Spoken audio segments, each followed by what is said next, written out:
Hi, I'm Dmitry Bonder with MBA 25, and we're right now in Boston. This is a beautiful sunny morning, and I'm really happy to see everyone who is watching us, and welcome about 1,500 people watching us from different continents: North America, Europe, Asia, and some people from Africa. And we have a registration from 10 different countries: United States, Canada, Mexico, Germany, Ukraine, Russia, China, and India. It's a pleasure for me to see so many people. And thank you for your interest. Thank you our partners who supported our MBA 25 Live conference. And I just want to make a very short thank you to our partners.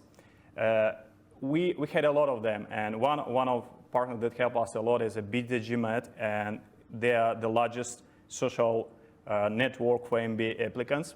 We also got a high support from GMAT Club. It's an interactive MBA community that serves as a central point for business schools and applicants. We got a support from AdmitMaster. It's a Canadian test prep company, Claire Wimmer test prep company in Germany, Fine MBA global community, and a website that published a lot of stories about MBA. MBA Strategy USA, test prep company in Europe and United States. Jimmy Genius, company that help people in California to be ready for GMAT, and some other of our partners. Thank you so much. And thank you our panelists who have kindly agreed to be with us here and spend 1.5 hours answering all these questions. I know that you heard many of these questions several times, 100 times in your life. So let me introduce our panelists. First of all, I would like to introduce Tommaso Caneda, and he's Assistant Director of Admission for MIT Sloan School of Management. And as a member of admission team, he shared the unique aspects of MIT Sloan programs. Other panelists from Harvard Business School we have is Kate Bennett, and Kate is the Director of Outreach and Admission, right? It's the right position. Overseeing events and digital marketing for Harvard Business School. And prior to join, I know that prior to join Harvard Business School as staff member, you spent some years with a Bain & Company, so you can share some experience with a management consulting companies. So, and the last speaker we have Bruce Delmonico from Yale School of Management. And Bruce is Assistant Dean for Admission at Yale School of Management in New Haven. And what I was surprised to know that you joined school in October 2004. Yes. It's the first time when I heard about MBA, to be honest. That was the typo. And you led the admission office since November 2006, Correct. right? Yep. Great. And finally, myself, my name is Dmitry Bonder. I'm a founder of MBA 25. And what we are doing is we are connecting best world business schools with best talents from all over the world, doing online, offline events. And from 2010, we did like 40, 50 events per year in different countries. Okay, so now let's get ball rolling. So I have set of questions that definitely, surely will be interesting for all participants. And everyone who is watching us, that's a kind of frequently asked questions that we heard from many applicants. And in the second part of how we went, we will be accepting questions from online. We have a voting system where all participants, right now, you can leave your questions. You can vote for the most interesting question, and we will address these questions to you. OK, let's start at the beginning with some questions about changes in admission process, because I see there are some of them. First of all, let me address the first question to you, Kate. I heard that Harvard announced the application deadlines for the next year, and it seems like your cutoff date for round one is coming closer and closer to September. Is it kind of strategy for Harvard Business School to to steal some kind of best applicants from the rest of the school, or what is it about? Well, first of all, thank you so much, everybody, for joining us. Thanks for making the time. And good question. So we did just announce our dates, application dates for this year. And our round 1 and round 2 dates have stayed pretty much the same, early September, early January, which we think is roughly in line with other schools. The big change this year is we're focusing all of our professional applications in rounds 1 and rounds 2.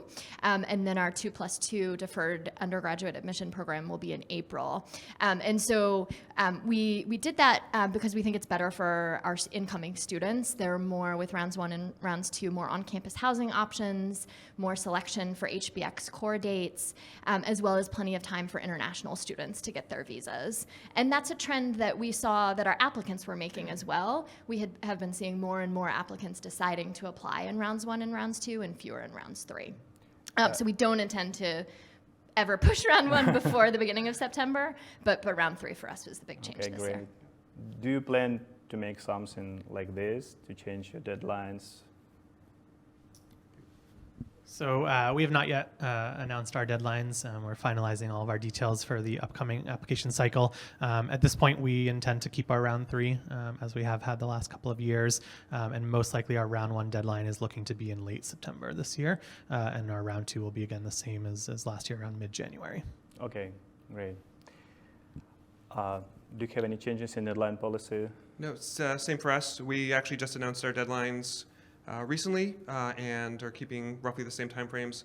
We do find round 3 to be helpful. I know when Harvard moves, sometimes other schools follow, so we'll see how the market evolves, but for now we're keeping the 3 rounds. Okay.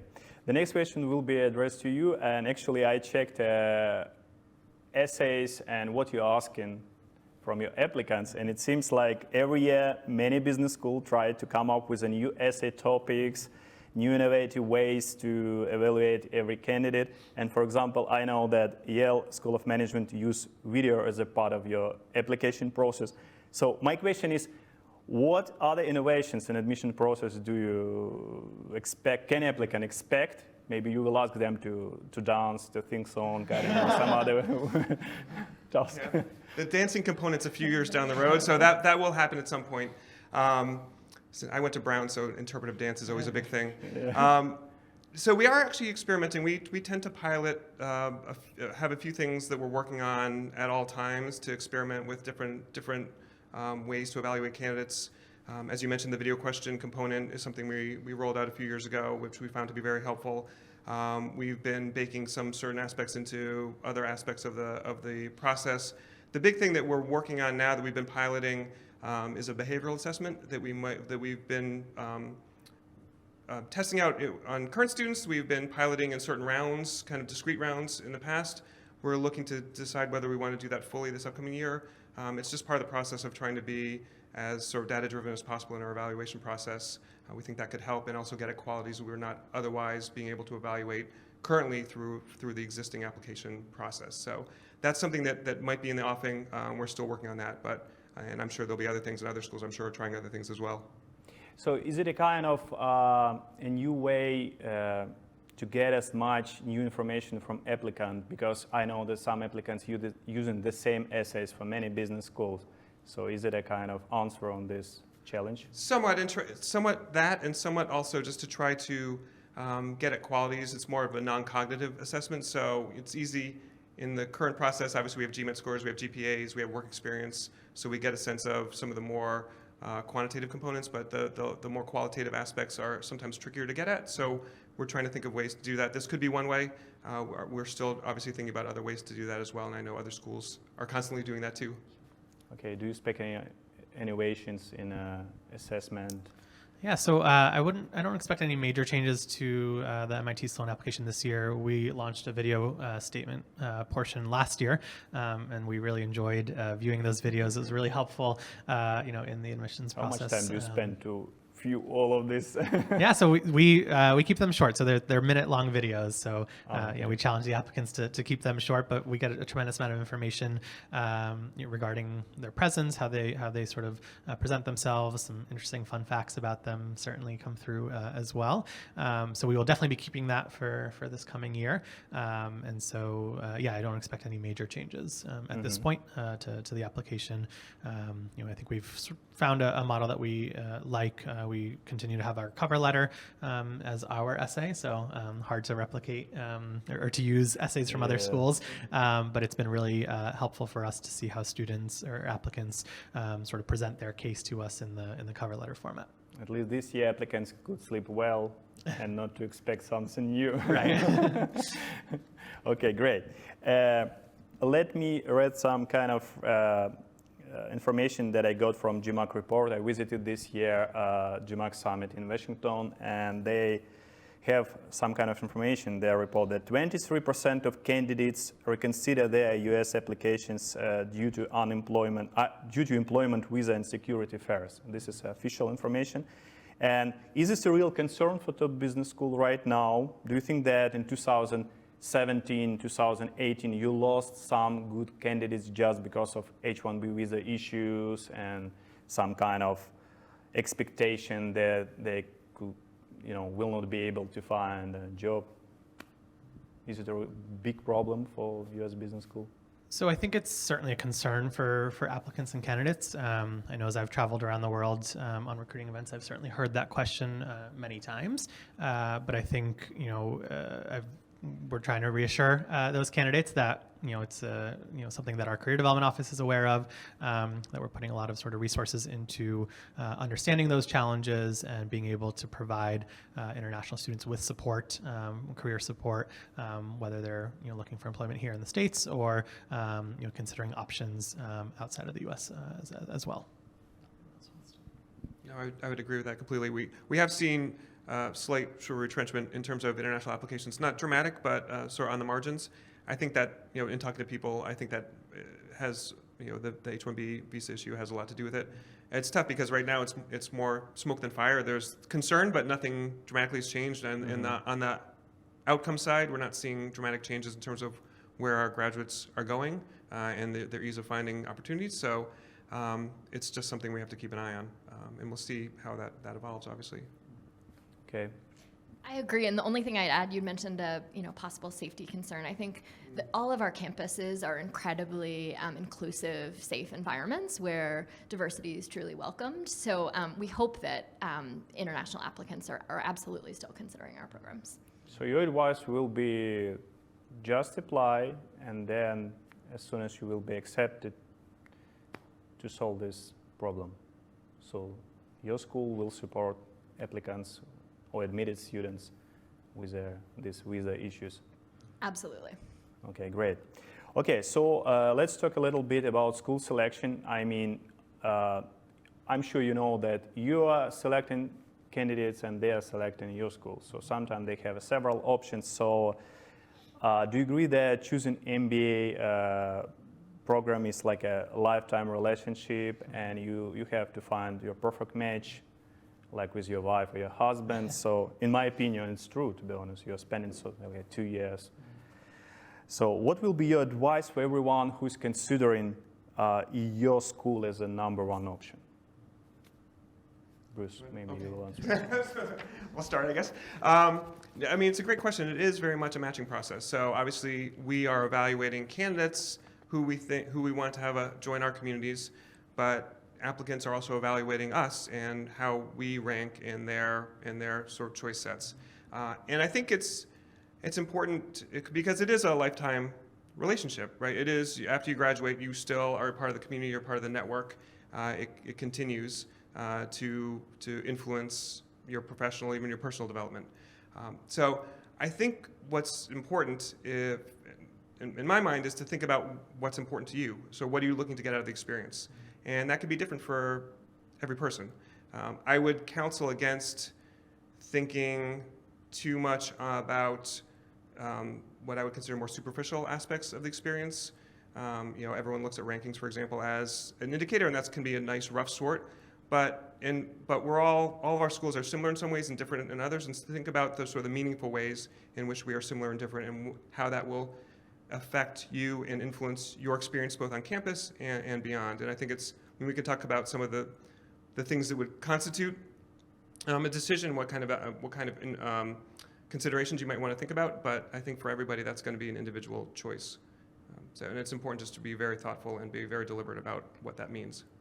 Kate, what will be your answer to the applicant who sent application to 3 of these amazing schools, and he will ask you, okay, what is your number one argument, number one, let's say, difference?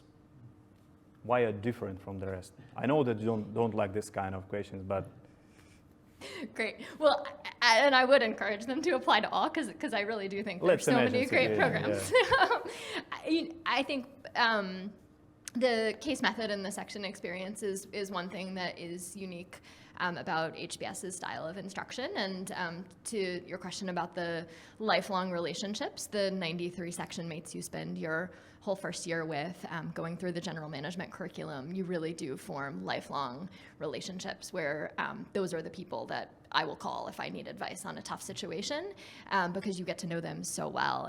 And we've heard feedback from students that the case method really builds their thinking, their ability to tackle any new type of problem, quickly incorporate a lot of information and make tough decisions, as well as building some of the softer skills, learning how to truly listen, learning how to defend your argument, and go back and forth in a respectful way, and also be open to changing your opinion. Great. Tomaso, what is your answer on this? Sure. So I think, at MIT Sloan, one of the real differentiators for us is the way that we really integrate the business school into broader MIT. We are MIT's School of Management, and we really encourage our students to take advantage of opportunities to collaborate across the institute, whether it be by taking classes, or whether it be working on a startup idea with an engineer who's developing a new technology.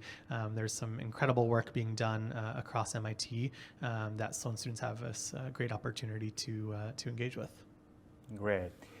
Many applicants consider Harvard, MIT, and Yale to be some of the best schools in the world, and I must confess I have the same opinion.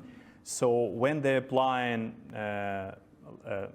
they will send application to all top 3-5 schools. Could you please highlight, is it a good strategy or bad strategy just to send pretty the same application to top 3 business school just because they are very famous? No, I don't think so. I mean, I think this is certainly a process that you want to be thoughtful of as you craft your list. And in the end, that may mean that yes, of course, you do apply to all these schools. They're all great schools, but they are all unique. We do all have differences, and we'll be the first to tell you that we're not the right fit for everyone, and we would never want a student to come into one of our programs if it's not a good fit for them, because we don't want them to leave disappointed. So I think it's really important to do your research, to go to events, visit the campus, engage with current students or alumni online, whatever sort of ways. We were talking earlier. We have a lot of events and opportunities to engage with us. So really do your research, do your due diligence, understand sort of the vibe of the school and whether it might be a good fit. And I think that will also help you in the application process, because it's something that we're kind of looking for in the application process. And so you can sort of tell when someone's just kind of throwing in the application for the sake of throwing in another application to a top school. So that's certainly something that we're going to be looking for. I think it's a good advice just to visit campus and to feel how does it look like, because I visited yesterday Harvard campus and MIT. It's a very different. Mm-hmm. So yeah, you can just visit campus. Nothing beats the campus visit, but at the same time, we know it's not easy for everyone to make it to campus. So again, I think we all do a lot of virtual events or off-campus events, and there are other ways to engage with us as well. So if you can't make it to campus, it's certainly okay. But if you can, it's a great opportunity to learn more about the campus and get the vibe. Great. Bruce, we have right now about 50% of people not from United States. So what is your advice? What is the best deadline strategy for international applicants? First round, second round? That's a great question, and I think it sometimes depends school to school and what the deadlines are. Obviously, no round 3 at Harvard, so that makes the choice a little easier. Yeah. I think the advice many schools give is for international applicants to try to apply earlier if possible, just to give more time to make the transition, to secure the visa, and just kind of get everything in place, the funding. And I think that's probably good advice. I know we have international applicants who apply in our 3rd round, and we don't discourage that. I think we might be a little bit atypical in that sense. I think more schools say round 1 or round 2, but not round 3. We're open with round 3. We tend not to have problems with people from outside the U.S. applying in round 3 and being able to arrive in time for orientation. I think just generally, though, for all applicants, the guiding principle and the deciding factor should be apply when you feel you have your strongest application ready, regardless of sort of other aspects of the timing. Don't rush to get your application in just to get it in sooner if you can wait and present a stronger candidacy. I think that should be the overriding factor for every applicant. In case of Yale School of Management, will I get a kind of advantage if I will apply in first round, or I will be in a highly competitive environment in the first round? Yeah, so that's a great question. We model so that as much as possible, the same applicant has the same chance of being admitted regardless of what round they apply. We know how many people will apply roughly in each round. We know the quality of the applicants in each round. They do vary. We admit roughly the same, but a little more aggressively in first round, but that's offset by the quality of the round and the size of the round. So there really, as a practical matter, there really is no difference between round 1 or round 2 for us in terms of your chance of being admitted. So some people think apply round 1, I'll have a better chance. That's not always the case. It's really driven by the applicant pool and your specific candidacy. And it's so that defaults back to my previous point, which is apply when you are ready. Don't feel like you need to rush to get in round 1 because you're going to have a better chance of getting admitted. That's not necessarily the case. So if you need the extra time to apply in round 2, take that time. You can have many international applicants if you have only one round. That's true. That's very true. Okay. Another big concern that I had many times everywhere, so it's a concern for international candidates, what is the best way for international applicants to solve financial aid challenge? So how can they get scholarship? What do they need to do if they're international candidates? Still to me? Yeah, it's the same question for every school because I think you have a... Okay. I'll start. Yeah, I'm holding the microphone, so I guess I'll keep going. That's challenging because I think financial aid is obviously an important consideration. These are not inexpensive degrees. Obviously, the return on investment is very strong. We feel confident that when you come to one of our schools, your earning power will expand greatly, and you will be able to sort of have that return to you very quickly within usually 3-4 years. But that said, it's still an expensive proposition. In terms of scholarships, we all obviously have scholarship aid available to us. Every school, I think, does it somewhat differently. Not to speak for, I think Harvard is need-based. We're more merit-based. MIT is more merit-based. So what that means is the considerations we're looking at in terms of awarding scholarships are slightly different. Speaking just for us, we look at all the same elements of an application for financial aid, for scholarship, that we look at for admission. And so as we're making admission decisions, we're also making financial aid or scholarship decisions. In terms of what candidates can do, it's really, other than being a very strong candidate, doing all the things that you would want to do for admission, there's not much more. Everybody at Yale is automatically considered for scholarship, so there's nothing else you need to do to apply or be considered. And we do award scholarships both to U.S. applicants and to non-U.S. applicants, so we consider everybody in our pool for scholarship support. And Tommaso, do you use a blind approach in providing financial aid? So you don't judge people based on do they need money or don't need, right? Correct. Yeah. We're very similar to Yale. All of our fellowships are merit-based, and so we're evaluating on the same credentials as we're evaluating those applicants, and really looking to use that merit aid to attract the top candidates from our applicant pool. Okay. HBS is a little bit different on this dimension, so I'll just chime in. And we do treat admissions is completely merit-based. Our financial aid is completely need-based. And so we offer fellowships, which is an amount of money students don't need to repay, so similar to a scholarship, but it's purely based on a student's financial need, both for domestic and international students. We have really generous alumni who've donated a lot, so about 50% of our students receive fellowships, and on average, it's sort of between $30,000 to $50,000 a year. So it is a lot of money that really helps take down that large cost of attendance. Well, at least I know that some of top world business school, they have a kind of relationship with the banks or financial institutions, and you can get a kind of loan without co-signer. Yes, right? And HBS has that as well. So for international students, you don't need a U.S. co-signer for a loan. Yeah, this is a very important question because we get in this question again and again and again. Many people think that if they don't have money, they will not be accepted to Harvard or MIT or Yale. No, I think that's an important point because I think we're all, as Tomas was saying, need blind in the sense when we're making admission decisions, we don't look at all at financial need. That's not at all a consideration. The financial component comes in after the fact. Once you've been admitted and you're looking at the enrollment process, how are you going to fund? And I think that's also an excellent point. I think we probably all have relationships with banks so that we can get you no cosigner, low interest rate, interest deferred loans for non-U.S. students to make it much more feasible to be able to afford the degree. Guys, they have a lot of money. They are ready to provide you, but as soon as you will be accepted. Okay, so let's talk a little bit about, I think, the most challenging part of for every applicant. It's a GMAT. So I have a lot of GMAT-related questions, and this year, GMAT introduced some new changes to GMAT. And what do you think about these changes? At least they're telling us that right now you can choose the order of sections. They also decided to decrease the length of the test. So why do they do this? I think, I'll start since I'm holding the microphone. I think those are good changes. I think it's about candidate choice. It's about making the candidates as comfortable as possible taking the test. I know there's a lot of stress associated with taking the GMAT.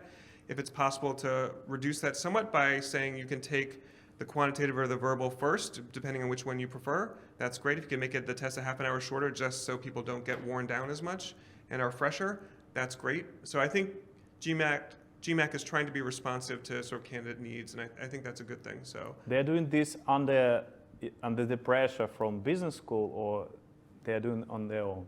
I think this is on their own. I think this is more in terms of speaking to candidates, not to business schools, candidates, what the pressure points are for candidates and what they know that the GMAT is a high stress part of the application process.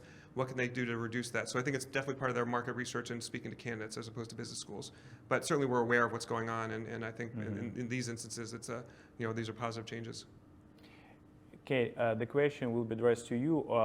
We heard from many applicants that they don't know whether you are thinking this part of GMAT that was introduced several years ago, how it's called?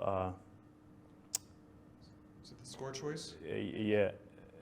Integrated reasoning, thank you. Yeah, integrated reasoning. They don't know whether you are using this information or not. So could you please explain it? So we use all parts of the GMAT and look not just at the total score, but also at the breakouts of all the scores. And so we do use it. But one thing to note is, and I'm sure similar to other schools, we're really looking sort of holistically at the whole application. And so we see the GMAT or the GRE, and we are indifferent between the two tests, but we see that as one part of the entire application. And so we want to give candidates as many opportunities as possible to showcase their strengths. So we also look at GPA and the courses someone took, their jobs and what their responsibilities are there. So we do look at it, but very much as one part of the complete application. Okay, great. Thomas, almost the same question, but related to the quantitative part. We recorded an interview yesterday with alumni of MIT, and she told me that the most important part for MIT is the quantitative part. Is it true or not?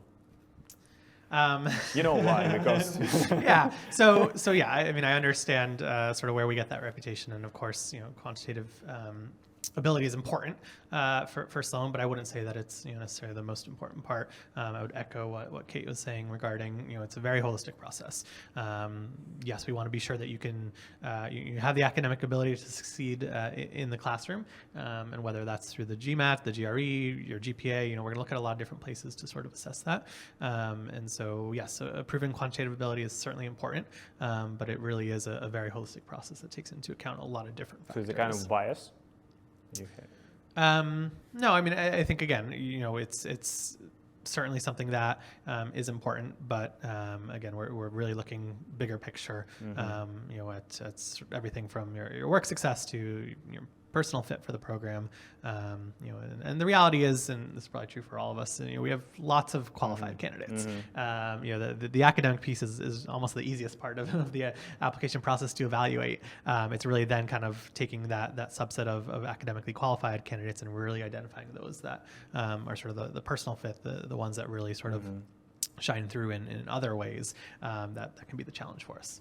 Okay, great. I heard from many applicants and graduates, so let's say 3 months is after the moment they got 700 on GMAT, they forgot how to solve all these trick equations, verbal and quantitative GMAT tasks. So why do you still torture all these applicants if they forget everything after 2 months? I'll start with that. Of course, it's a joke. Why do you do that? Look, it's a helpful standard. It's something that is standard across all applicants, and so it's one data point in many of the application. But I think having something standard is helpful. And I would add, it is, we still require it because it is correlated to success in the first year of the core, which is something that we do care about, that our faculty care about. But that's why it is just one piece. It's not the deciding factor because we're looking to make decisions based on who will do well in the program, who will do well after the program, and there are other elements of the application that speak to that more. So we definitely do balance it. And but there is correlation. There is correlation between, and that's something that GMAC has shown, and that's something when we do our own sort of analyses, our own regressions every year, we see that as well. So we're not asking for it just to torture applicants. It's because it is a signal that does give us some meaningful indication. It's interesting though, and this is kind of talking about innovation far down the road. We do toy around with the idea: are there certain other things that could stand in the place of the GMAT? Are there things that if you have certain other aspects to your application, we don't require the GMAT? Those are things we always play around with. It's not anything that would see the light of day anytime soon, but we're always thinking about those kinds of questions. Okay, and one more pretty serious question. So I read statistics from this year GMAC Summit, and it stated that only 10% of people can get significant point increase after their first GMAT attempt. But on the other hand, many applicants think that it's worth retaking the test to improve to get just plus 10 or plus 20 score. So what is your opinion? That's GMAC's business model, right? My question is it a good strategy to spend 1 more month or 2 more months and to get plus 10, plus 20? My view, and I don't know how widely it's shared, is that 10 or 20 points is functionally equivalent, so it doesn't make much sense to study just to do that. But if you think, and GMAC tells us that those scores are functionally equivalent, you need to get to a 30, 40 points difference to actually have it be meaningful. And so my view is if you take the test and you get a score and you feel like reasonably you could get 30 or 40 points higher, then retake it. If you're just trying to manage for 10 points, that's probably not worth retaking for. And your effort is probably better spent elsewhere. I know one guy who took, he tried at least 6 times, and all 6 times he got 640. So it seems like he was accepted just because of his motivation. Yeah, that's another. We could talk about that. That's another aspect. Is not just the score itself, but what that says about you in terms of your sort of perseverance and sort of your striving to improve yourself. It's tough because we as admissions officers could construct all sorts of stories about what the retakes mean. So we try not to do that, but I think if there are data points that we could stitch together that could be indicative of certain aspects or certain traits within an application. Okay, great. Kate, what tangible and intangible achievements, metrics, applicants need to be accepted? Besides, let's say, we'll example a perfect 800 score applicant, GMAT score will be enough to be accepted or not? It's a great question. Let's imagine this situation. And I would say it totally depends on the whole application. And so an 800 GMAT in and of itself is not enough, depending on the rest of the application. Our goal as an admissions board is to assemble a very diverse class across perspectives, experiences, and backgrounds. And so our class is very diverse. And with that said, at HBS, 3 of the things that we are looking for are first a habit of leadership. And we realize leadership can take many different contexts or many different forms in many contexts. So this isn't a formula. And it's less important sort of where you demonstrated leadership, but how. And we see that as making an impact on organizations you're involved with. And so it could be everything from the frontline commander to somebody who's a thought leader behind the scenes, but really showing the impact that you're having. Second is analytical aptitude and appetite, which GMAT is one indicator of aptitude, as is GPA and some of the other things we've discussed. But appetite, are you intellectually curious? And then the last thing that we're looking for is an engaged community citizen. So are you engaged in the world around you? Will you be engaged at HBS? So showing that pattern of being involved. So Thomas, have you ever had a situation when you have to decline someone with an 800? I can't think of the 800 specifically, but absolutely, there have been those with really strong GMAT scores, but other parts of the application, did not sort of meet that sort of level and did not meet sort of what we were looking for. And so, yeah, again, as we've I think said many times, the GMAT is just one point. It's just one data point in a sea of many in the application, and so you really need to present a full application to be successful when you're applying to such sort of competitive schools as ours. It's important, but not sufficient. Right. Okay, great. I think on the flip side, I think each of our schools, there are great examples of people who have a GMAT score that's quite a bit below the average for our schools, but some of their achievements on some of the other parts of the application are so impressive that we have high confidence they'll be really successful in the program. Okay, great. The leading business schools have incredible number of applications every year. I'm sure you have 10,000. How many per year? About 10,000, I think. And a lot of people want to join your business school. How do you differentiate one applicant from another? Because I think it's a crazy task. How do you compare? Okay, I'll start. Every applicant. It's challenging. It is because I think Tommaso said that we have more qualified candidates than we have spaces available, and so we are trying to make those judgments. And sometimes the judgments are very fine, and sometimes it's not so straightforward or so cut and dry. I think one thing I would say is that to start is that we're all competitive. If you are not admitted to one of our programs, that's not a referendum on you. That doesn't mean that you were not as strong as some of the people who were admitted. There are a lot of other things we're looking for, and we're human, so we don't always get it 100% right. We do the best we can, but I think people should hopefully have perspective about what these admissions decisions mean. Sometimes it's tough to do that because it is a very important inflection point in a lot of people's careers, and so they obviously are investing a lot in it and trying to interpret a lot out of it. But that's one thing I would say is try to have some perspective that just because you didn't get into MIT or Harvard or Yale, it doesn't mean that you are not a very qualified candidate and that you will not go on to have an amazingly successful career.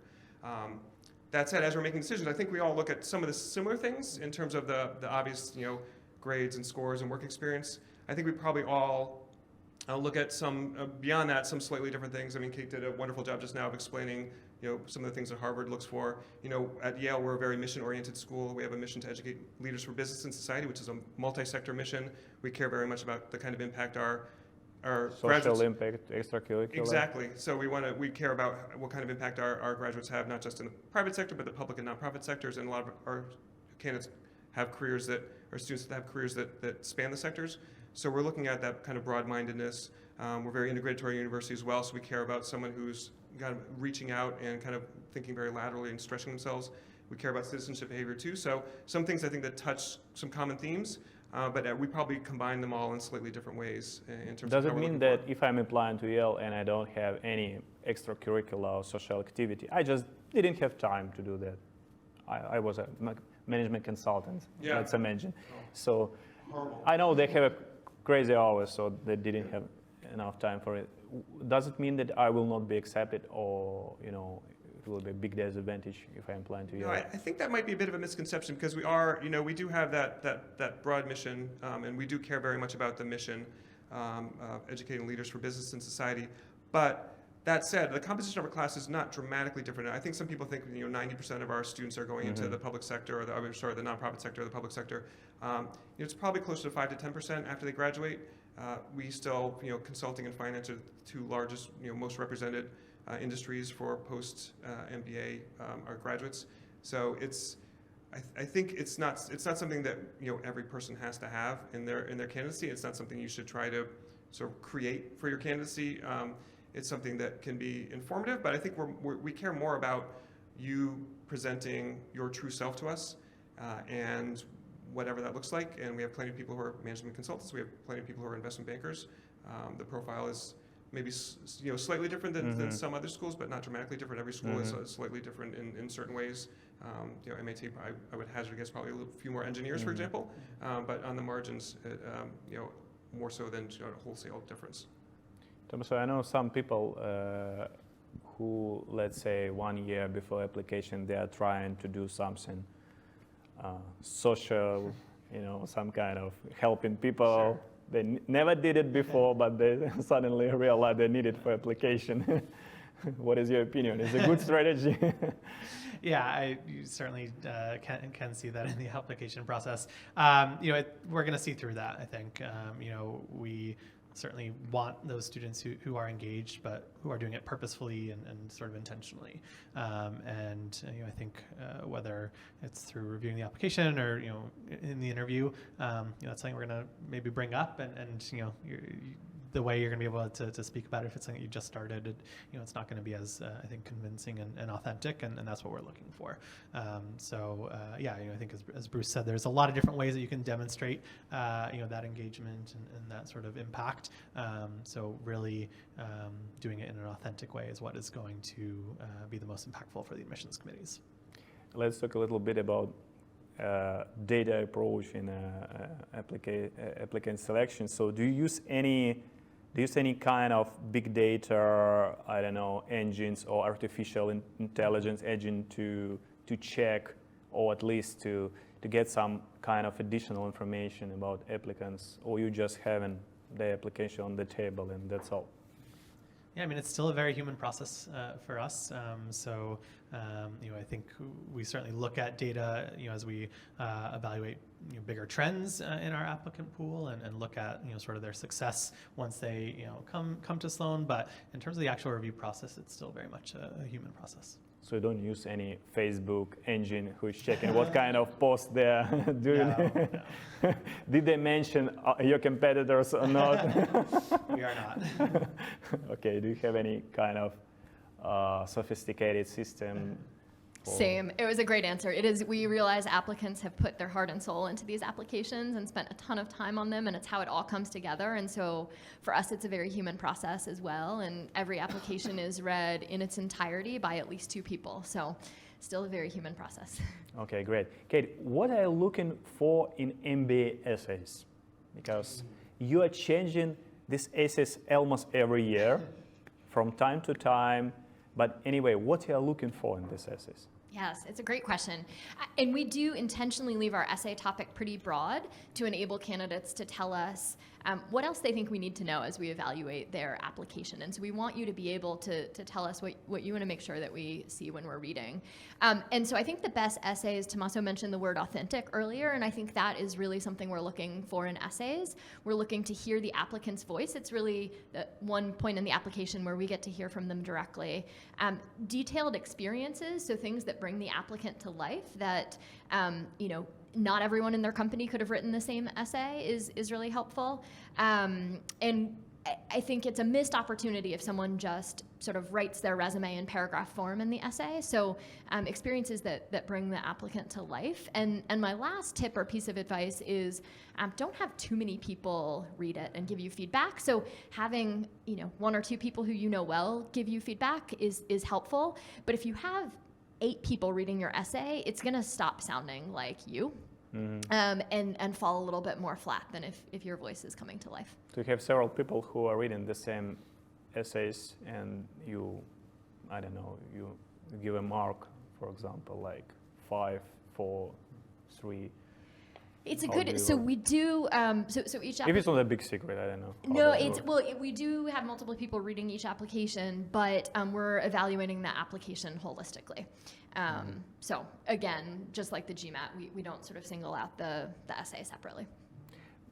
Bruce, could you give me an example what is good essay and what is not? Could you please be as much specific as possible? Like, what is really good essays and this is a really bad essay? Yeah, I mean, it's interesting. There are lots of different ways to be good and lots of different ways to be bad. So it's not one thing. Yeah, I think Kate gave a great answer just now in terms of what Harvard looks for. I think that really kind of gave a lot of very good definition around how to approach the essay. And I think that the essays I've seen that are successful kind of execute on that kind of vision. I think the most important thing, and I guess in terms of essays that are successful, people who I think do a nice job write about things that truly matter to them. I think there's sometimes people when they're putting together an essay, trying to find a hook or an angle that will be distinctive, and that often rings very hollow if it's not truly who you are and what you care about.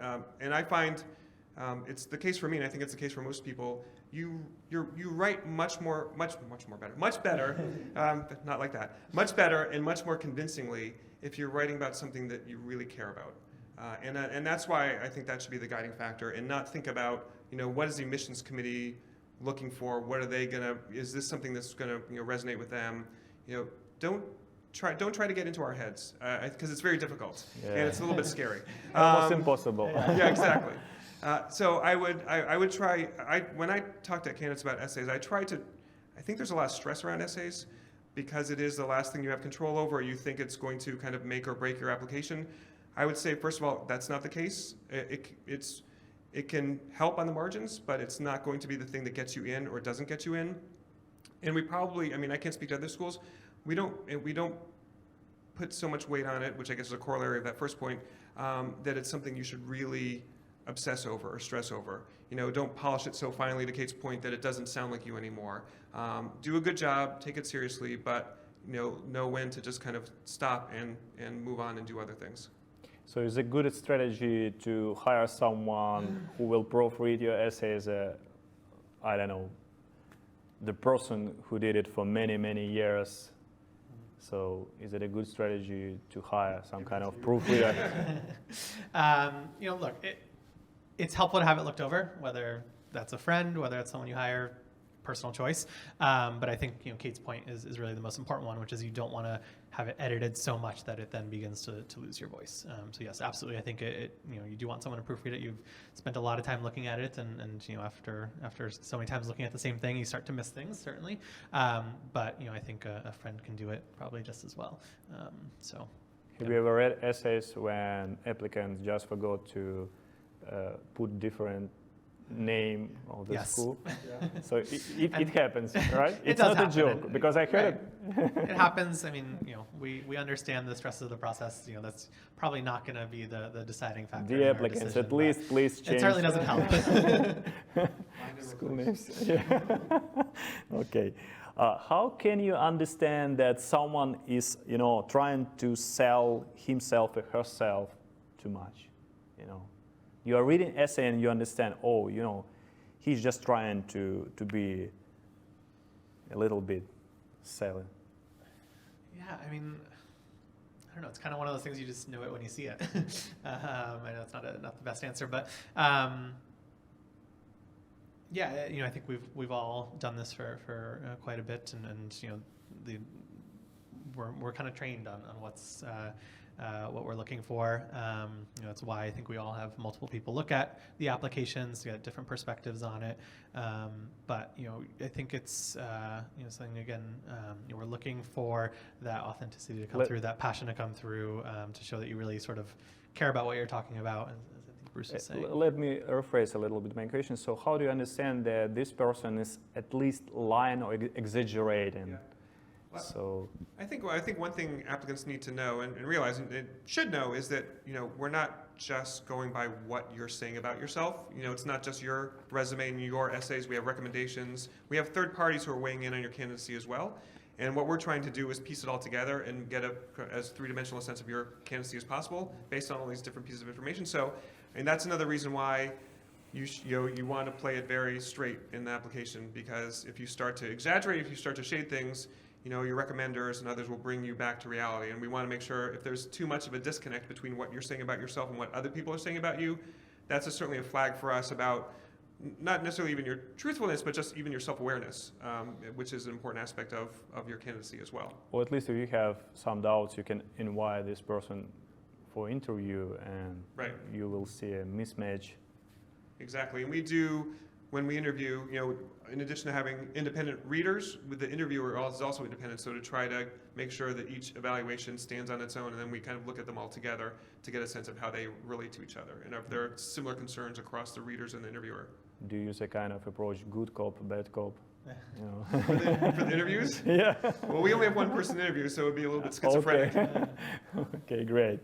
And today during our broadcasting, we have at least 50% of people from international students. So what advice would you give them when they're competing with domestic US students who have better English skills, they have better understanding of business here, they are more familiar with a US educational system? What would be your advice for international students in this case? I'll start just quickly and just let candidates know that, again, as Tommaso said, we're all experiencing this. We all understand the applicant marketplace, and we all understand the context in which people apply. So it's not as though we are unaware of educational systems, differences in those. We're evaluating those English skills because obviously our classes are taught in English, but we're not expecting everybody to be at sort of the U.S. level. We want to be as close as possible. And knowledge of U.S. business, we're a global program. We want our student body to be diverse and global, like Harvard and MIT. And so we're looking for there are things that non-U.S. candidates, international candidates bring that U.S. candidates don't in terms of that global perspective that we value. So it's not just unidirectional in terms of U.S. is sort of, superior to non-U.S. candidates because they have better English skills and they know the U.S. market. Knowledge of other markets, knowledge of other contexts makes a difference to us.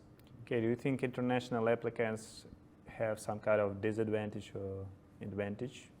I don't think there's a disadvantage at all for international applicants. I think Bruce summed that up very well, that we're looking for sort of the complete picture of what someone brings. And I think for all of our programs, there's a high percent of the student body that is international, and it's really important to the success of the class discussions to have that diversity of perspectives. So are you familiar with international educational systems? For example, in some countries, they have a bachelor degree, they have a, let's say, master degree, but they have some kind of degree in between. Do you know about this? So if a person will send you information that he completed, let's say, a specialist degree. I know that in the United States there is no specialist, but in some Eastern European countries they have such kind of degree. Yes. So I think probably all of our schools have people on our evaluation boards who are deeply familiar with the educational systems in each country. Kate, this question will be to you. What is your advice to overrepresented applicants?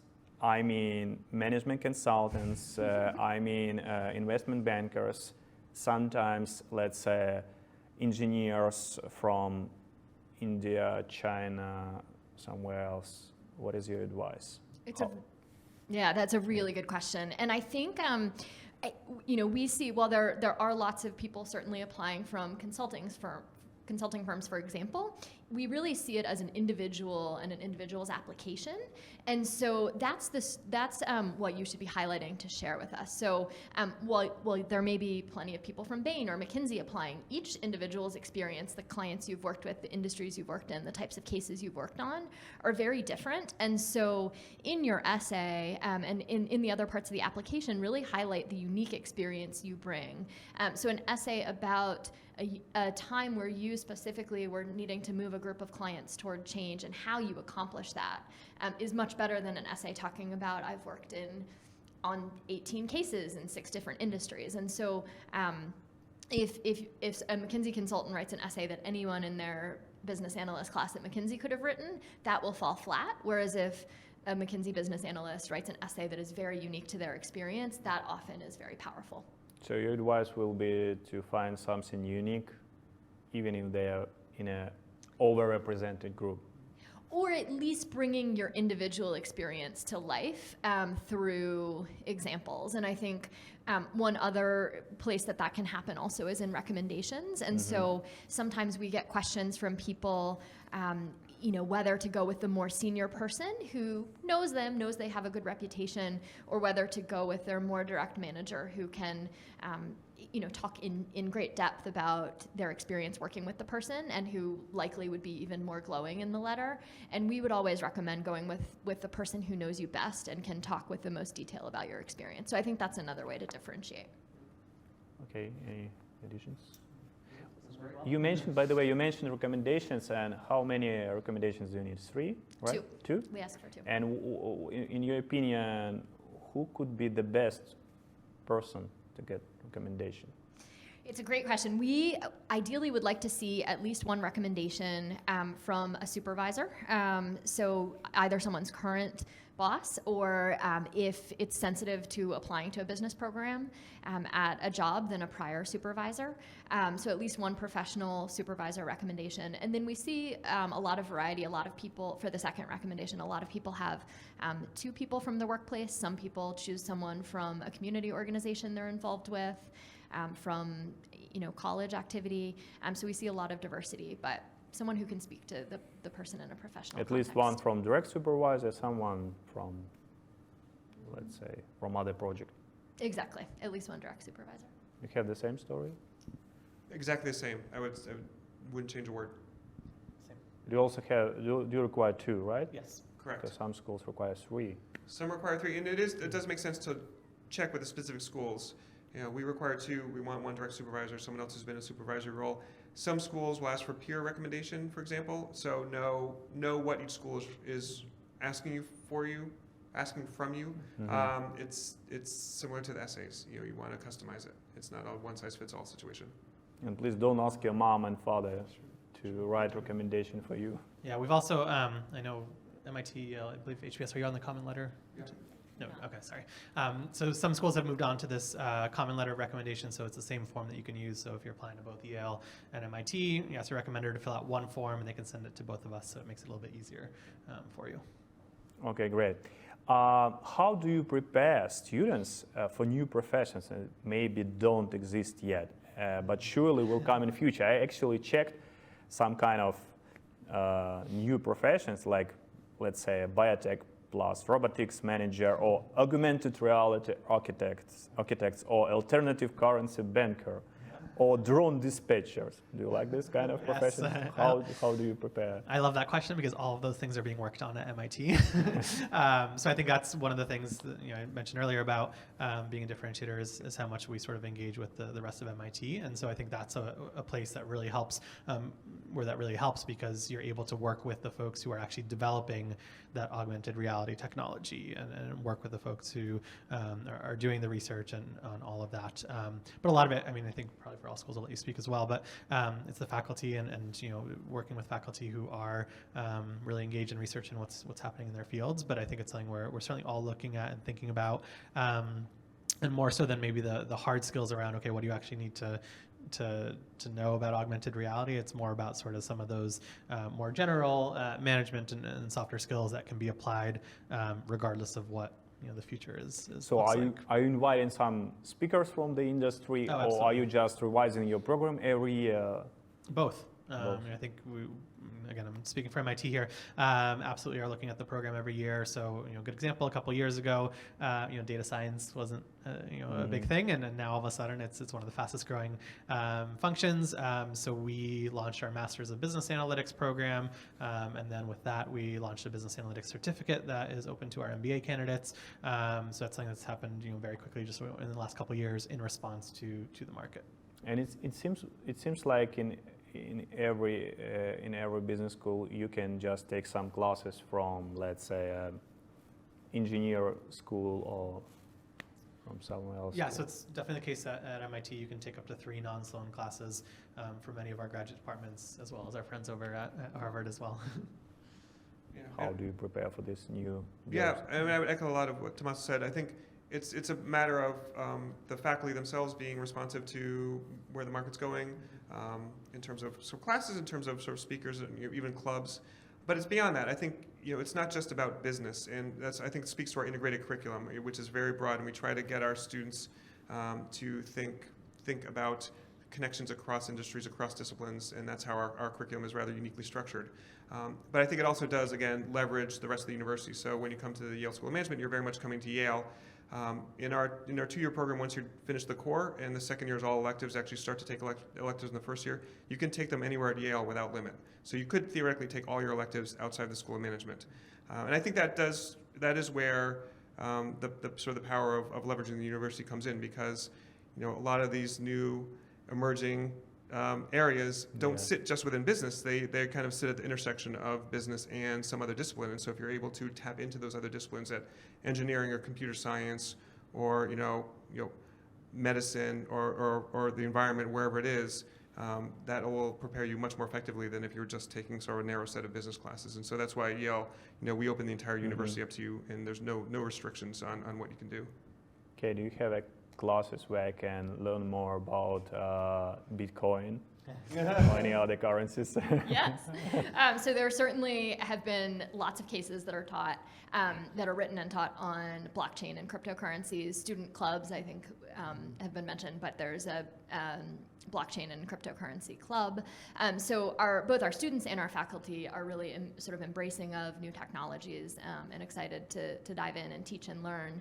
And then I think the curriculum at most of our schools teaches students how to think and how to approach new challenges. So these are some of the new innovations today, but in 15 years, it'll be a totally new set of things. And so making sure that we're integrating into the curriculum, into our student clubs, new innovations happening today, but also teaching students how to think and how to approach the new innovations that will come 15 years after they've graduated. And then we're also offering a new dual degree with the engineering school. So we have a dual Masters of Science and Engineering and MBA that students can pursue and graduate in 2 years. That is sort of building on all of the interest in combining business and engineering and computer science. 2 days ago, we recorded an interview with one guy. He completed dual degree, one MBA and MD. Mm-hmm. Very smart guy, and it seems, I don't know how he survived. It's really challenging to study 2 years on MBA and 2 years on MD program. So yes, we have a number of dual MBA, MD dual degree students. Amazing. We're very smart. Okay, the next. We have several questions about the next step of application process. Sometimes sometimes it happens that people could be put on wait list. And so what will be your advice if someone was put on a wait list? Could you be as much specific as possible? Because people ask, what do I need to do? It's a great question. And at HBS, at least, really and truly, you don't need to do anything else. So we're evaluating based on what's the information that's in the application. A lot of times people don't actually believe that. I went to HBS, I was actually waitlisted and then got off the wait list and I didn't do anything. So Just sit and pray. yes, which I realize for the amazingly accomplished and high achieving people applying, that doesn't feel like a great answer, but we want to be as fair as possible. And so we want to evaluate based on what's the information that's in the application. Okay, Bruce, what can I do to get out of wait list successfully in case of Yale? So we're different than Harvard in how we approach it, and I think that's my first piece of advice: is know what advice your school, the school you're engaging with, has for you. You know, Harvard, I'm sure, is very upfront and says, "Don't contact us, just sit. We'll let you know." We, by contrast, if you're put on the wait list, with your wait list decision, you'll get an FAQ document that says, here are the do's and don'ts. Here's how to reach out to us. You can get feedback, stay in touch, give us updates. You know, when you ask for feedback, we can tell you if there are ways you can improve your candidacy or specific questions we had. So I think it's knowing which school you're engaging with and what they're looking for and being responsive to that. I think in every instance you want to develop a good cadence, a good sort of rhythm with the school. If it's no contact, that's one thing. If it's for us, some contact, you want to be sure you're measured about that. You know, you want to be in touch, but you want to find a nice balance between sort of being connected to us and sort of smothering us. So, which is kind of a delicate thing at some point. So, but we will, help you with that. Being in touch maybe once a month or so is okay. Every day, not so much. But I think the bottom line is definitely follow the direction of the school and follow the lead of the school in terms of how to engage or even if to engage. So can you sometime ask applicant to provide some more information or some details or retake, I don't know, some test or whatever? We will, and and it's good to know that, hopefully for candidates to know that people are waitlisted for different reasons. For some candidates, we have a very specific question that we want an answer to, and so the waitlist is a signal to them to reach out to us to find out that information. And sometimes if we really have a specific question, we will just reach out and say, here, we're not sure, even during the evaluation process, we're not sure about this aspect of your application. Can you clarify this for us? So that does happen as well. So it's not as though it's a kind of a game that we're playing to, a signal you need to know. But there are times when we have specific things we're not clear about, and the wait list is a way for us to have the time to get that additional information. Some candidates, it might just be it's a competitive pool, and it's just a matter of waiting and seeing how things evolve. So there are different reasons why people are waitlisted, but at least for us, we invite you to reach out to find out if there's anything you can do to improve your candidacy while we're considering you going forward. Awesome. Thomas, can you give me an answer on this question? I heard several times, 100 times.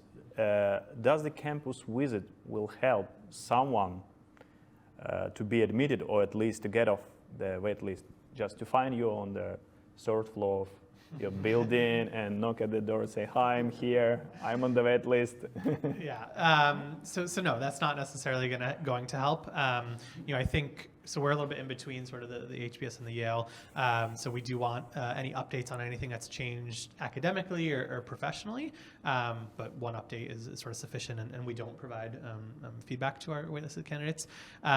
So yes, we want to know that you continue to be interested, but whether you do that through an email can be just as effective as sort of showing up. I think it's a challenge because as we head into the spring, we're starting to recruit for our next class, and there's sort of that balance of we want prospective candidates to be on campus and to be taking advantage of our events for waitlisted candidates who perhaps have already attended the events. To take those seats away from those prospective candidates can sometimes be a bit challenging. But yeah, I think the bottom line is we want to know that you continue to be interested in us, but you can show that without necessarily having to make a trip all the way to campus. But not to push a lot. Correct. Just visiting campus and trying to find you somewhere. Right. Don't stalk us, please. Okay. What percentage of your applicants are actually invited to interviews, and how can they put their best foot forward? Sure. So I'll start with that. So for our interviews, typically it's probably about maybe 25 to 30% of applicants who get invited to the interview. The interview is kind of the required next step of the process. So we use our admissions committee for our interviews. I know some schools maybe use alumni or students, but ours are all conducted by the members of the admissions committee. So they will have reviewed the application prior to meeting with you. So we don't spend a lot of time sort of getting to know you. We kind of dive right into some of the the meatier questions. We use a behavioral event model. So we ask you to tell us about different scenarios and situations that you've experienced and probe and kind of follow up to understand sort of how you acted and reacted. So to best prepare for that is to kind of think back on sort of your work experience and come up with some good stories that can articulate your leadership and your collaboration and innovation, some of those things that we're looking for. But if you are invited to interview at Sloan, we do send out a document with a lot of this information. So you'll want to take that time to review that. And then the other kind of unique thing for us is if you are invited to interview, there's a follow-up essay that you'll be required to submit prior to the interview, sort of connected to our mission and diversity and inclusion. How much time do you spend per one applicant? On the interview? Yeah. Our interviews are typically 30 to 40 minutes. Okay, great. And Bruce, I heard that Yale admits about 60% of applicants invited to the interview. Is it true? Yeah, you might have heard that from me. Yeah, I've said that. It is. When we invite about a quarter, similar to MIT, and admit roughly 60%. So does it mean if I'm invited, does it mean that I'm very close to be accepted? It's obviously a good sign. It doesn't mean that everybody who's interviewed is going to get in, but it's a necessary step. We do require the interview for anybody we're going to offer admission to. So that's I think as with MIT and I'm sure Harvard, it's a necessary step of the process. We admit a high percentage of the people who are interviewed, but certainly not everybody. And I think that's sort of consistent with my comments about the essay. We know that a 30-minute interaction shouldn't outweigh your academic record, your professional experience, some other much meatier parts of your application. So it definitely informs our decision, but it's not the thing that drives the outcome. And I think that's one thing that candidates, because it's usually the last thing an applicant does, they tend to think that that's if I do well, I'm in. If I don't do well, I'm not in. It's not as simple as that. We definitely go back, look at the interview in the context of the entire application before we make a decision. Great. Kate, I heard that if you had some weak points in the past with your GPA, you could take some additional courses from local universities, community colleges. Is it a good idea? It certainly can be helpful. So I think as you're looking at your undergraduate transcript, if there are weak spots, if you've done something that helps shore that up, whether it's a class at a local college or an online class, or seeking out work experience that builds that skill. So for example, if someone had low grades in quantitative classes in college and your job is a very quantitative job, making sure you're asking a recommendation who can speak to that, it certainly can be helpful.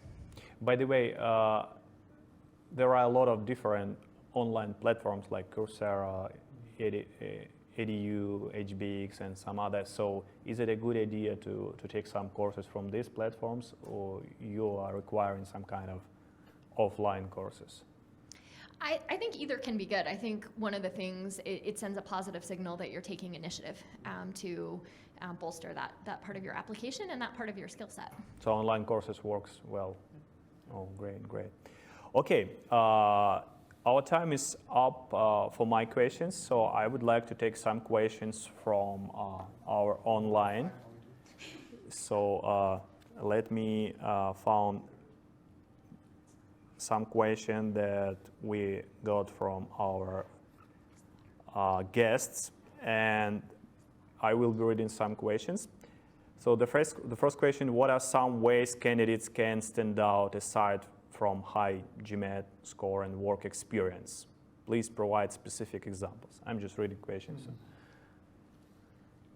Sure. Sure. So for us, one example that would be really helpful, and this could come through the short answer parts of the application or the essay, is highlighting a time you've had leadership, a time where you left an organization better than when you joined, and whether that is through your job, through an extracurricular community organization you're involved with, or through something, an organization you were involved with at college. That's a very tangible way where you can show us the impact that you had. And I would emphasize too, I know there's a natural focus on things like the GMAT or the more sort of quantitative parts of the application, but I think Kate talked about the diversity of the Harvard class. I think we're all looking for a diverse class, and one aspect of that is, this isn't a PhD program. We're not just looking for people who can, do really well on problem sets. We're looking for people who have potential long-term in their professional lives, and sometimes what they bring is more they might be a quant jock, and that might be what they bring, or they might not be as strong in terms of the testing and grades, but they've done really well professionally, and they're bringing another aspect of their profile. So we're looking to bring lots of different people who think differently, who have different experiences, and so it's not just about sort of a bottom line number. So I would think for candidates who are thinking about applying to our schools, recognize that we're not looking for people who are just kind of, high score across the board. We have one very good question. Could you comment on what school culture looks like? So what is the difference in culture? So for each of our institutions? Yeah. Okay. I think you have a little bit different. Absolutely, and this is, again, I think we've made this point maybe a couple times already, but I'll say it again. Visit, engage, go to events, because that's where you can get the best sense for the culture, because we can all certainly sort of describe our culture, but being able to actually experience it firsthand is the best way to understand, if it's a fit for you. But I think Sloan's culture is one that is incredibly collaborative, and one where our students are very down to earth and humble. They're certainly all very accomplished coming into the program, which I can certainly say being on the admissions committee. But they kind of check their egos at the door when they come in for the program, and it's not uncommon to have a classmate who had this sold a company for millions of dollars before coming to Sloan, and you don't find out until graduation day, because it's just students aren't bragging, and again, very collaborative type of culture. Students aren't competing against each other. Yeah, I would describe Yale very much the same way. I think a lot of what informs the culture at the School of Management is the mission, which I mentioned before. It brings together people who I think have a certain service orientation, and very focused not on what benefits they can get to themselves, but what kind of impact they can have and what they can contribute, which I think is very meaningful. We're also on the smaller size. We're about 340 students per class. That creates an intimacy where everybody knows everybody else, and there's a real sense of shared community. I think the diversity of the school as well informs the culture. So people are not competing for a lot of the same things. There's a lot of individuality in terms of interest and career aspirations, and I think that helps create a more collaborative environment. So I think the mission, the size, and that diversity, when you combine that all together, creates a very, I think, supportive, positive community. The word I tend to use a lot, which maybe too much, is optimistic. I think our students really feel like they can make a difference in the world, and that's something they should aspire to do, and I think that makes for a very nice environment. Okay, your culture is more competitive or collaborative? I would describe it as collaborative. The section experience, the study groups, the clubs, our students are really collaborative, and I think engaged is another word I would use to describe the culture. Students are deeply engaged in case discussions with each other, deeply engaged in clubs. If you go to the dining hall, people will be having these very deep discussions, even with people they've met a month before, but relationships form very quickly. And I think the mission of the school also influences the culture. So HBS's mission is to educate leaders who make a difference in the world, and that's something that our students really embody. The difference they want to make is very different. So some is through starting a company, some is through nonprofit or government work, but that really sort of drives our students, and they bring that energy and that passion about their specific area to campus and engage with each other on it. Great, right. And one more question. So we have to be honest, we have almost 200 questions, so I'm not sure we'll be able to read everything. But what type of entrepreneurial opportunities and support are available to students interested in entrepreneurship and innovation? Great. Not in management consulting, let's say. Yes. So HBS and I'm sure all of our schools have lots of resources for entrepreneurs. It starts in the classroom. There's one of our required classes is on entrepreneurship. Also in the first year, there's Startup Boot Camp. In the elective curriculum, there are over 24 courses specifically focused on entrepreneurship, and we have 35 professors in the entrepreneurship unit, which is one of the biggest units. And then the Rock Center for Entrepreneurship is the sort of hub of entrepreneurship on our campus. They run the new venture competition, host an entrepreneurs and venture capitalists in residence program where these people are on campus mainly to advise student startups.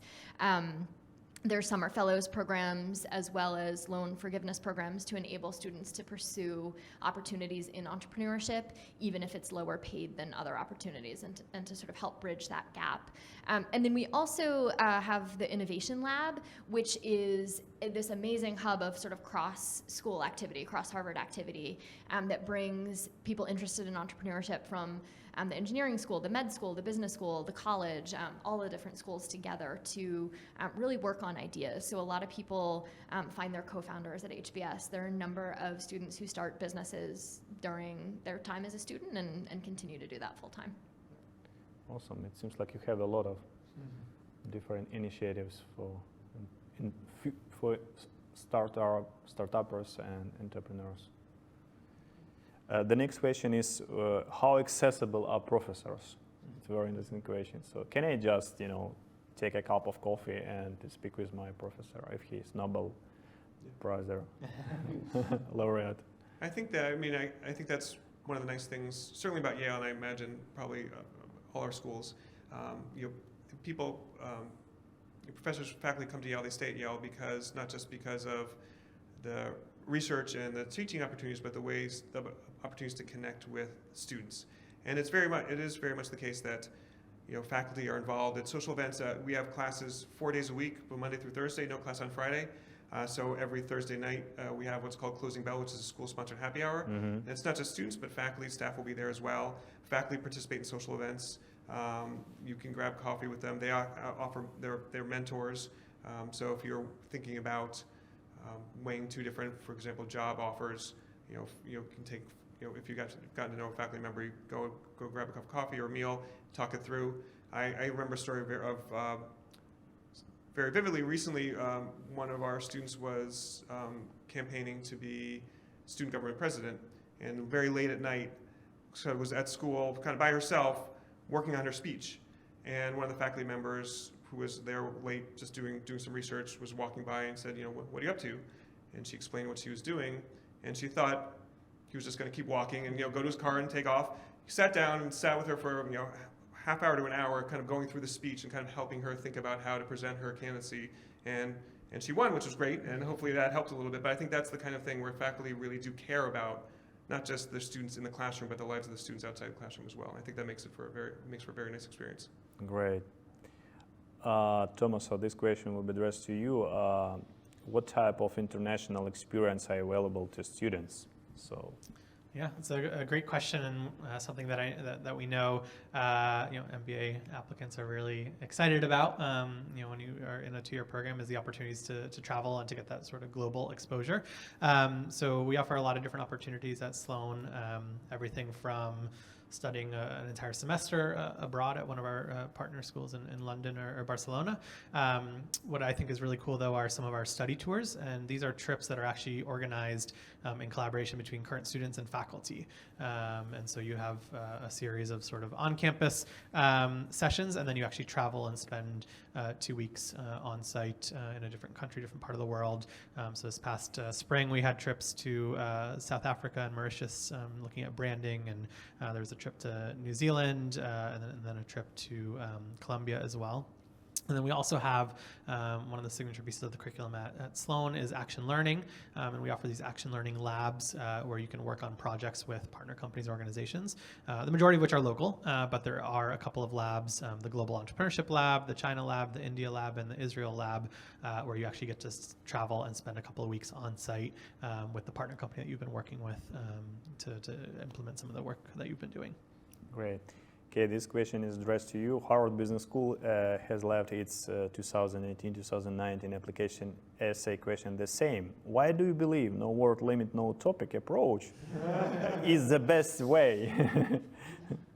It's a great question. We intentionally want to leave a lot of the choice with the applicants. We want you to be able to tell us what you think we need to know when we're evaluating your application. And some people do that in a very concise way, and some people do that in a longer way. And so we've seen very successful examples of both. Remember that we are reading a lot of essays, and so make sure you're making your words count. But we really do want to leave a lot of the choice with the applicant and take as much stress out of the process as possible. What is this? I don't know. The shortest essays did you get? Some are pretty short, but I would say you need at least a couple of paragraphs to tell us. I'm pretty good. Just take me. I'm the best. I would recommend a little more than that. Okay. One good question. Can you please speak at how students can choose between part-time, executive, and full-time MBA?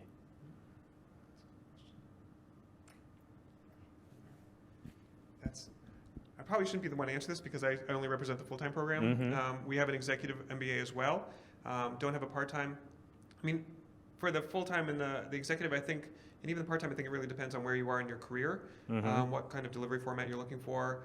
If you're able to step away from your job for 2 or sometimes even one year, depending on the program, and have that full immersive experience, a lot of people find that to be very beneficial. If you are able to stay in your job and continue use the MBA to kind of accelerate where you are, I think that can be very powerful as well. So it really depends on what you're looking to get out of the MBA, where you are in your career, and sort of what space you're able to create for yourself to actually sort of accomplish the degree. Welcome other thoughts from the other panelists.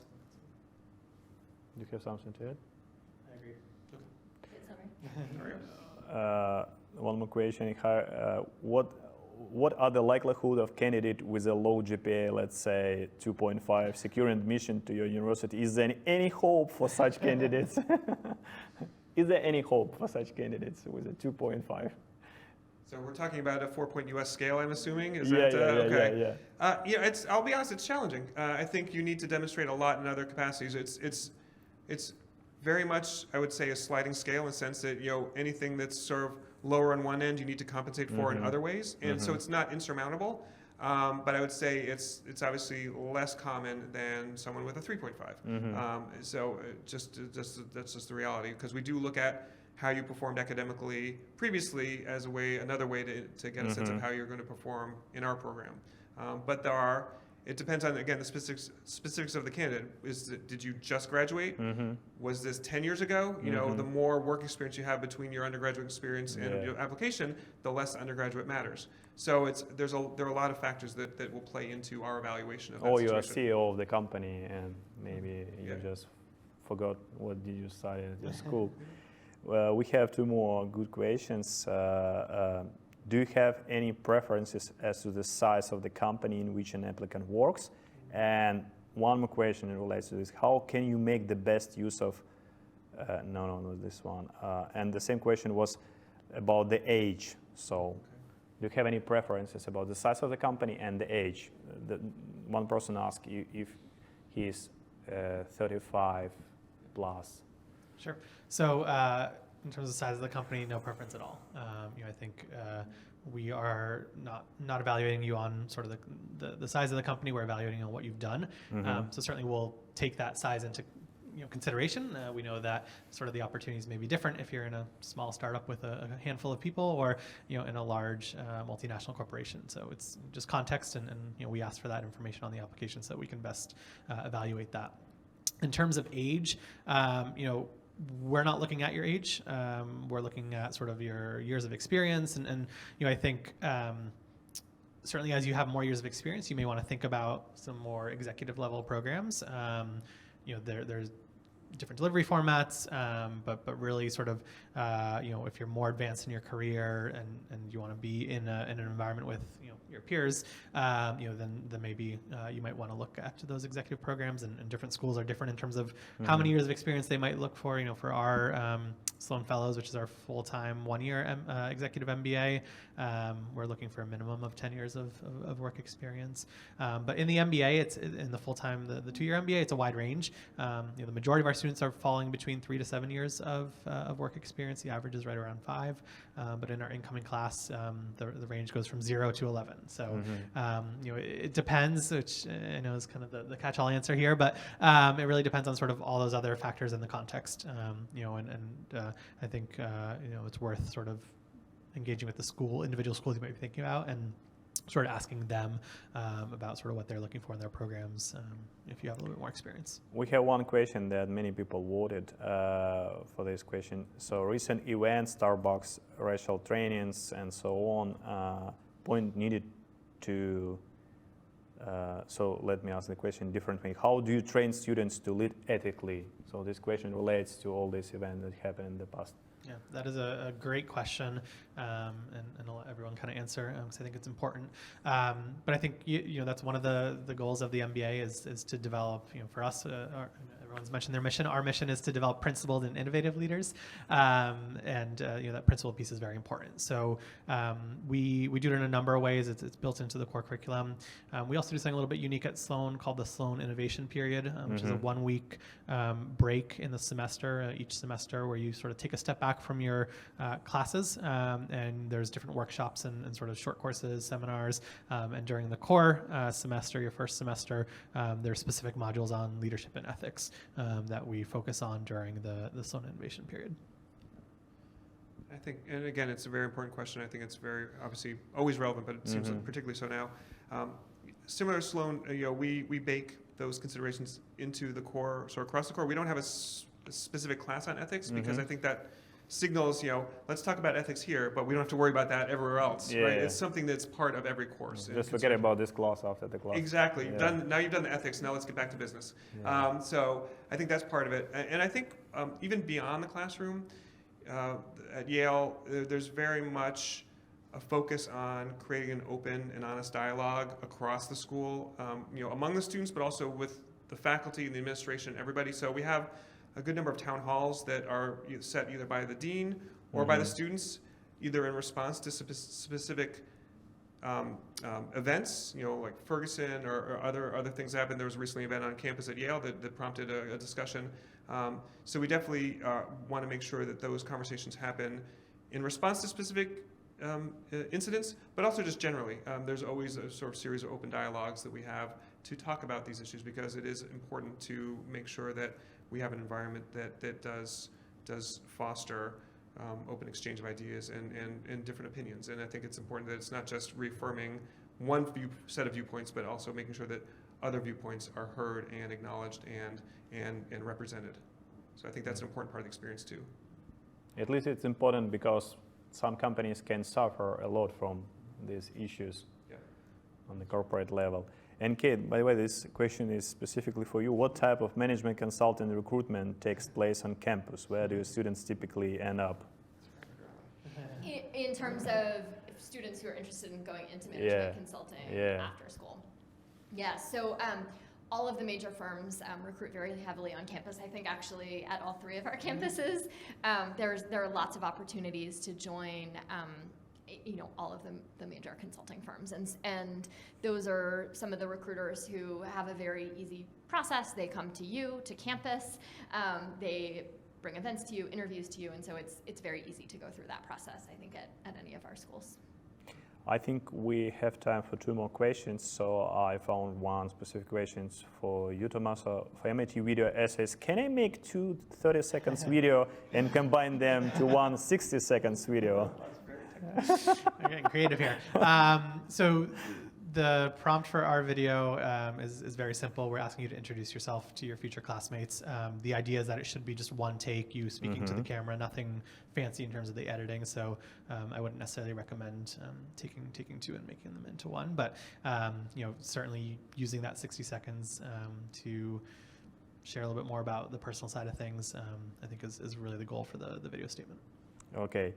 And one more specific question, is there any specific resume format that is more successful than other formats? So this person asked, would you recommend staying away from colors and graphics in your resume or something with fancy resume? Yeah, I mean, my personal opinion is to keep it simple. One page absolutely is kind of definitely keep it to one page. But yeah, keep in mind, we're reading a lot of these. We want to be able to get sort of look through it quickly and get the information we need. So I think simple is better. Unless disagrees. 100% agree, and I would say simpler is definitely better. One page definitely. We're not evaluating you on the format of your resume. We actually will provide the Yale template if you want to use that, but you don't have to. But I think the main thing is you want the important things to stick out. The more you put in there, the less the important things stick out. So, being very judicious about what you have in there. Less is definitely more, I think, when it comes to resumes. The last question I have that many applicants ask very often, what will be your advice for applicants who they're a little bit afraid of all this application process? What will be like will be your advice in one sentence?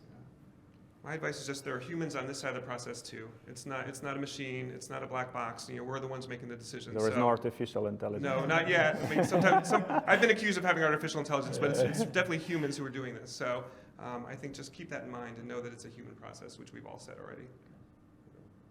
I think that's great advice. And I think also it's important to just dive in and get started. I think if you hold the bar for your essay as this has to be perfect, it's so intimidating to even start to write the draft that if your bar is, let me get a great first draft, it's much easier to work from there. So my advice is, I agree with we're humans on the other side, and also just dive in and get started. Tommaso, what do you recommend? Yeah, and I would, no pressure.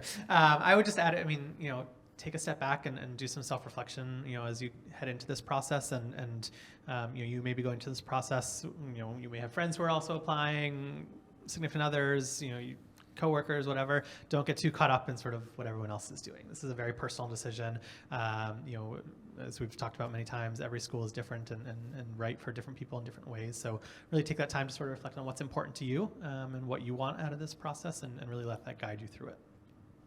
So it seems like all our limitations is here, and just do it, just start your application. I hope you have enjoyed our MBA 25 Live conference and got really good insights from our great panelists, how to apply, what you can expect. I really thank you for your time and your answers. This is Dmitry Bonder from MBA25.com, and we hope to see you on our next events with other world business schools. Have a good day, and I wish you good luck in your application process. Thank you. Thank you, guys. Thanks. Yeah.